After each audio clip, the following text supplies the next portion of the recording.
Обвинителството е подготвено да ги предаде предметите. Јанева според законот за кривична постапка ќе ги добие во фаза докаде што се стигнати на денот на предавањето, со сите искази собрани од сведоци. Ќе и бидат дадени и транскриптите и снимките од телефонските разговори, кои СДСМ ги приложи при поднесувањето на кривичните пријави, но тие ќе бидат одвоени од предметите и формално правно не ќе може да се користат како доказ. Според изјава која Јанева ја даде по низиното назначување, таа може да работи и без тие снимки како докази. Сите наводи може да се истражат по принципот допрен глас, односно ги има веќе во јавноста. Специјалната обвинителка ќе ги добие и доказите кои се оценети од страна на судот дека не може да се користат во постапката од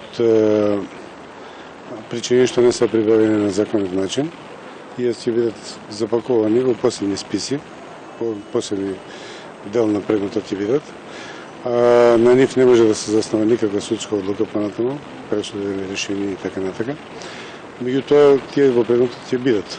Дали снимките ќе може да се користат и како доказ ќе се знае и откако ќе се утврди, дали специјалното обвинителство ќе се обрати до СДСМ за да го добие оригиналниот медиум на кој се прислушкуваните разговори, чии копии се доставени до обвинителството и дали СДСМ ќе ги даде. Во списокот предмети наведени од обвинителството се сите предмети кои се водат против функционери од власта, вклучително и премиерот Никола Груевски и неговите најблиски соработници Мјалков, Јанкуловска, Јаникиевски, Протогер и други владени функционери.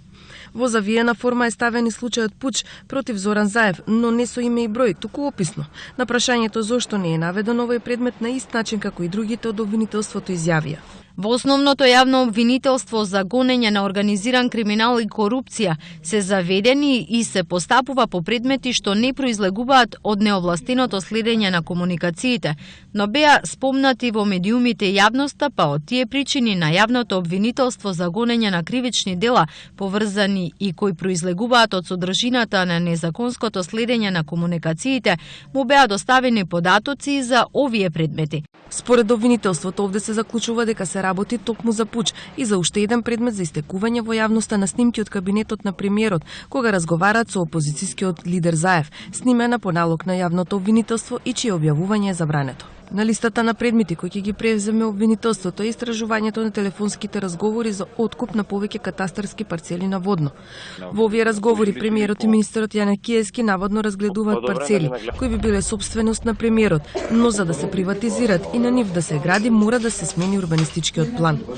Меѓу предметите отворена истрага за телефонски разговор од јуни 2011 година помеѓу Гордана Јанкуловска, министер за внатрешни работи, и Мартин Протогер, шеф на кабинетот на претседателот на владата, за наводно отпуштање од работа на поголем број вработени во МВР и други државни органи поради нивната политичка определба. За обвинителството за ова побарало список на вработени. Предмет на разгледување биле и телефонски разговор помеѓу Милија Јанакиевски и Никола Тодоров, сегашен министер за здравство, за наводно исклучување на лифтовите од зградите на гласачите од општина Центар за време на локалните избори во 2013 година. Посебен предмет и интерес е разговор на Сашо Мјалков и Гордана Јанкуловска, во кој се слуша наводно коментирање на апсењето на Љубе Бошковски, заради што се испитани полицајците кога го апселе. Се испитува и смртта на Мартин Нешковски. Обвинителката Јанева по изборот воопшто не комуницира со јавноста и е недостапна за одговор кога ќе почне да работи со предметите кои вознемирија политичката сцена во Македонија.